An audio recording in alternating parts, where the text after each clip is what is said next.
ఏ క్రైస్తవుడైతే దేవుడిచ్చిన మేలులతో సంతృప్తి పొందకుండా ధన మీద ఆశతో ధనాపేక్షతో ఉంటాడో ఆ క్రైస్తవుడు శోధనలో ప్రవేశిస్తాడు 100%. ధనాపేక్ష సమస్తమైన కీడుకు మూలం అని చెప్పి బైబిల్ గ్రంథం చదివిస్తుంది.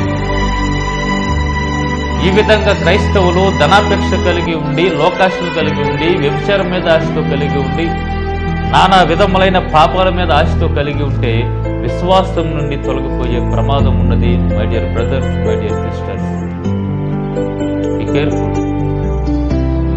మీ విశ్వాసాన్ని కాపాడుకోండి, మీ విశ్వాసాన్ని కాపాడుకోండి. మొదట్లో ఏ భక్తితో మీరు వచ్చారో దేవుని సన్నిధికి అదే భక్తిని కొనసాగించండి. మొదట్లో ఏ ప్రేమతో మీరు వచ్చారో దేవుని సన్నిధికి అదే ప్రేమను మీరు కలిగి ఉండండి.